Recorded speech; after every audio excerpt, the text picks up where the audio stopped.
Well, folks, as always, I have my two trusty colleagues here. How's it going there, Vern? Good to see you can make it. And, well, Sparky, how you doing? Oh, it's the hair of the dog. So, Sparky, it looks like you're impatient. You couldn't wait. You know, we have to wait. I don't know. You gonna be okay for the review?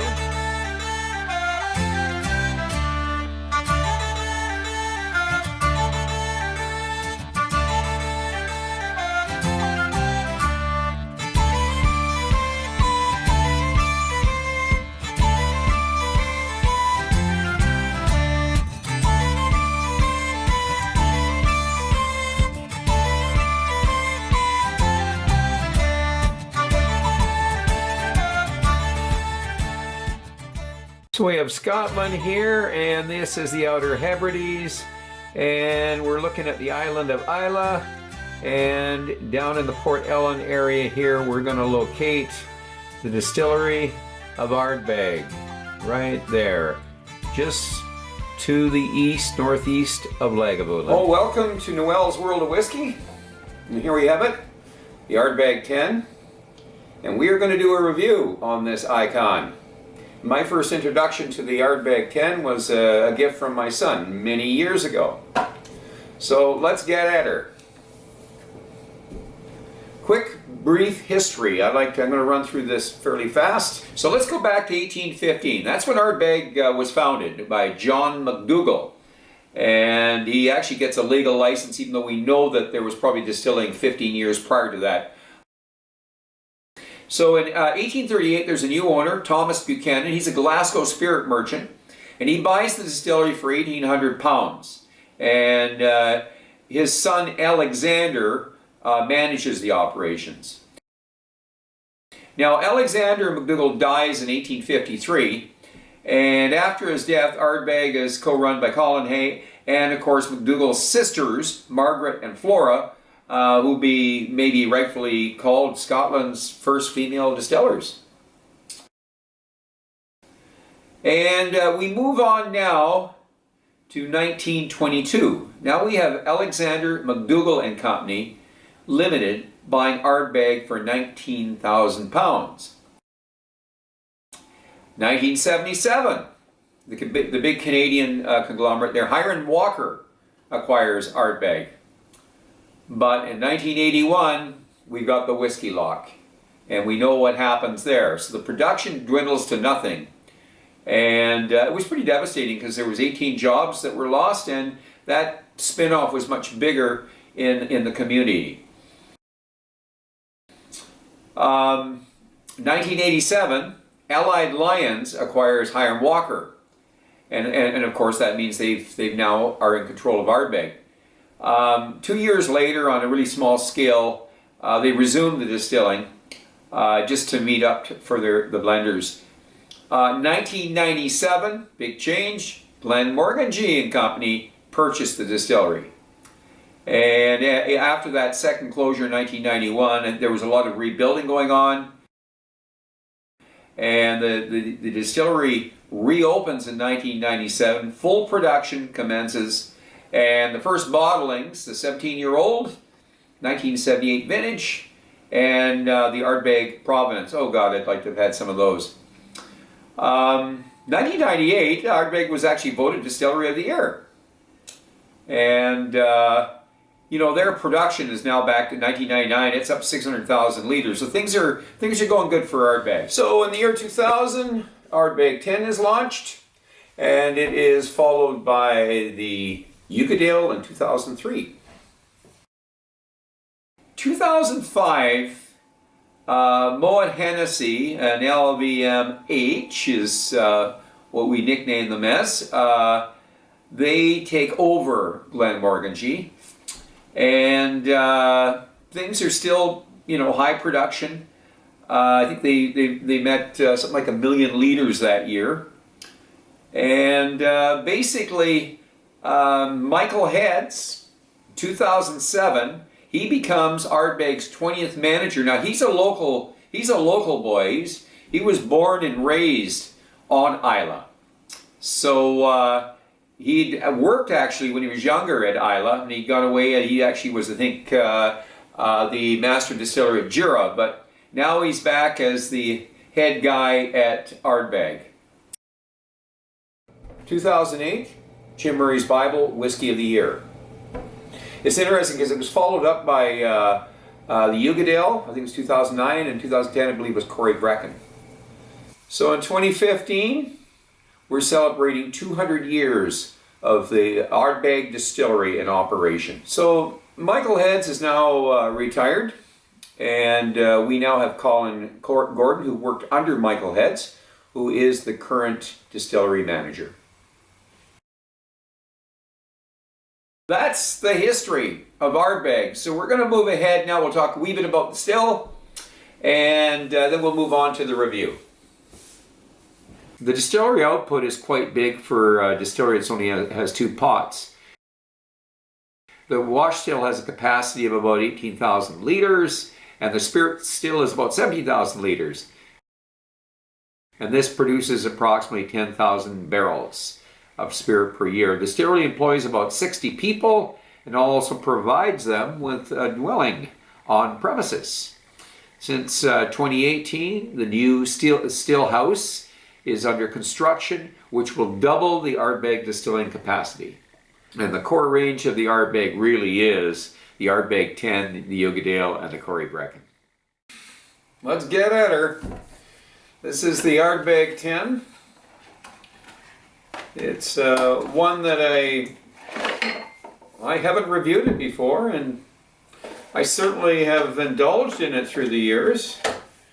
And it's been one of those kind of go back to drinks. So I think I've been sort of spoiled with the other Ardbeg presentations, like the the Galileo, the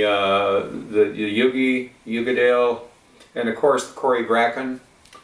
But the Ardbeg Ten, that's kind of where it all started. So let's grab a glass and let's start off with the nose.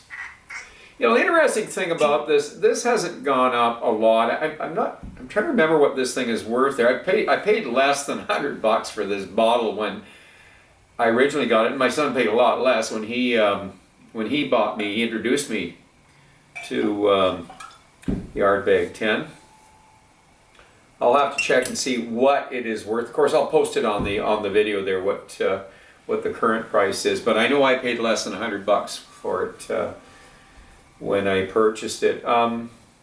You know, the difference between this and the regular presentation or bottling there from Laphroaig is that this is a 46%, and Laphroaig, I believe, is 43%. So, I mean, that tells you something about Ardbeg. I mean, this is a whiskey that hasn't gone up a lot in price. They've somehow managed to keep non-chill filtered, no coloring added. Obviously, pretty good cask selection, etc. So, I'm thinking about some of the brands like Macallans and maybe even Dalmore and that, how much they've climbed, and most of their presentations are 43, and I don't know, this whiskey sells as good as Macallans does, so maybe Macallans can take notice. But anyways, that's another story, and that's an opinion. Let's start off with the nose. Very familiar nose every time I sniff an Ardbeg. And I do get, as I've mentioned with all my Ardbeg nosings, beach fire with something that you're cooking over the beach fire. And I would say you could be cooking, I don't know, it could be chili. Chili over a beach fire. And very slight bits of rubber, not like the Corey Brecken or the Uigeadail. The rubber is more in the background. It's a sweet and not a big. It's not a big smacker. Maybe because I've been into the Yugi and the Corey Brecken lately. Maybe that's why. But it's definitely nice. So, tasty notes for Ardbeg. It might be a little on the repetitious side because I'm going to say there's sweet stuff going on here, and I am getting some fruit, even a little bit of tartness there. So I am getting the berries, and they're probably they're somewhere between tart and ripe. That's kind of what I'm getting.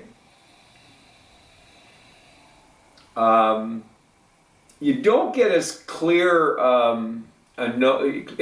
notes on your nose with the berries because the smoke is tangled in it. And just a little bit of the old Haley Hansen gear, the rubber boots, the rubber gum boots. Like I said in my other video, rubber boots full of blueberries.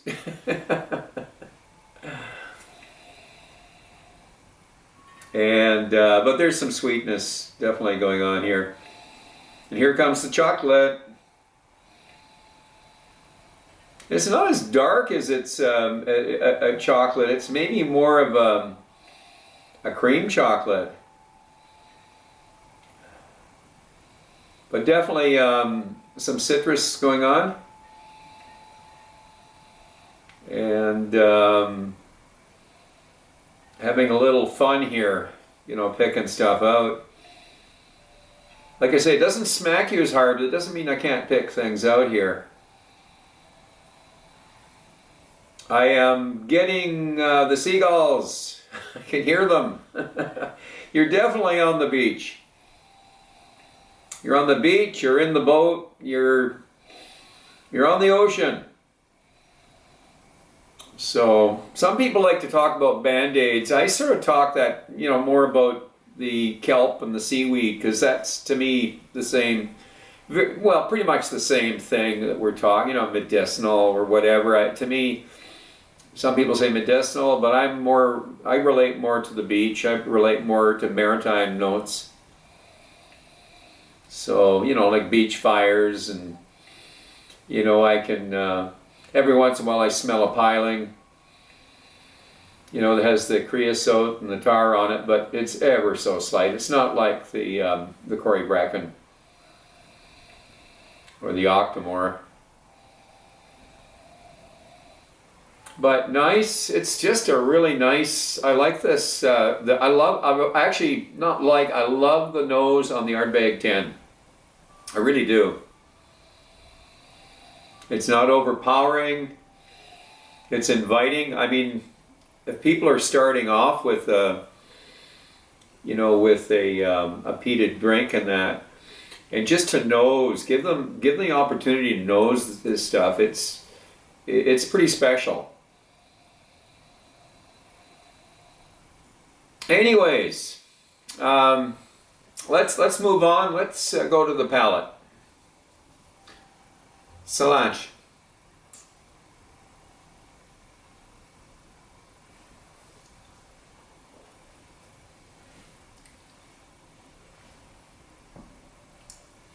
I got something a little different that time from what I normally get. I got a bit of the charred wood with the with the smoke and all the maritime notes. That I don't usually get that right off the bat, but I got some charred wood. Interesting. Well, there's definitely the sweetness, and it's usually at this stage here. I'm starting to identify the ripe fruit or the dark sugars or the dark fruits. I've done this before. I've tasted this stuff before. Haven't reviewed it before though, so it's kind of different to actually, be able to identify individually what is going on. So as things go toward the back of the tongue there, I'm definitely getting the sweetness. The I say dates. That's an easy one. Not so much the figs. Probably just dried fruit. The dried darker fruits. And a bit of raisins. Not sultanas, the dark raisins. Yeah. As well with between the smoke, the spices, a little bit of the you get the black pepper, you get a little bit of nutmeg, but it's well balanced with the sweetness and the smoke, so it just seems to blend together really well. But I'm still getting the dark fruit and the smoke, and of course. I would say what's really noticeable this time, maybe because I'm really identifying something that I don't normally try to identify, and that's the wood. I'm actually tasting some of the wood, but not astringent. So, like I say, you get the seaweed, you get the grassy stuff mixed in with the sweetness, but you got to be sort of quick at grabbing those taste notes, because it doesn't have as long a finish as the Yugi or the Cory Bracken. Anyways, for the finish, Sláinte.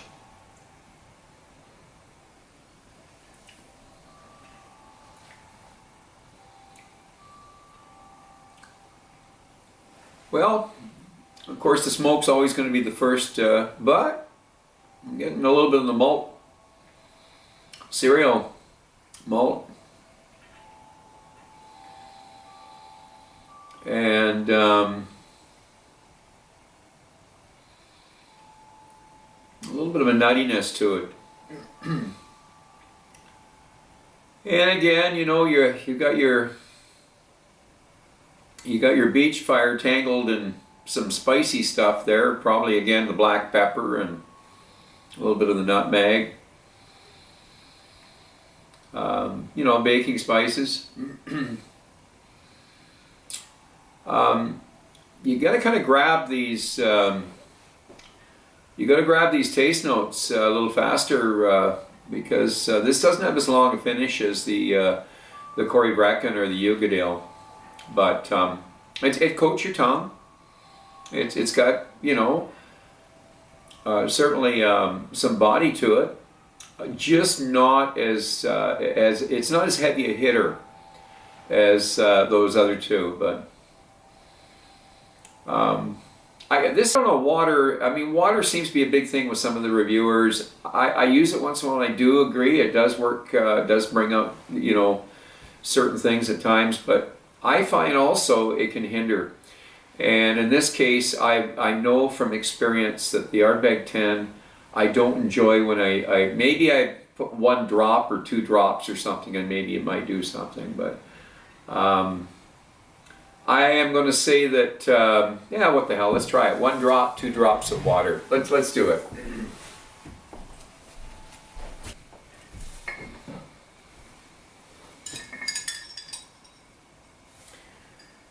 Well, here we are. We're going to give it that 1 drop. Try not to give it any more. There we are. Oh, probably overdid it, but let's try it.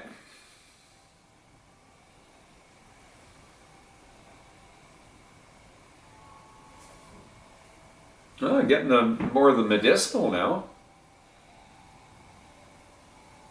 Yeah, or we'll say the maritime notes. Well, let's.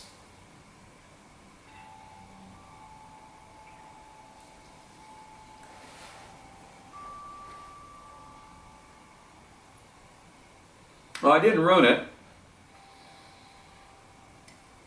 It's not bad. So it brings out a lot more of the sugars. I'll have to remember just a drop. That's all you need. You know, what have I got here? Maybe a couple of drops I put in there, but not very much. Don't put much water in this. It can mess it up. I've done it in the past. So this is probably the least amount of water I've ever put in it. So maybe that's the problem. I put too much water in it, but that's not bad. That's okay. So like I say, you got to grab things right off the bat here, and again, the sweetness, it really brought up the sweetness. The vanillas, I hadn't tasted really the vanillas, I tasted the dark fruits and all that, but it brought out the vanilla.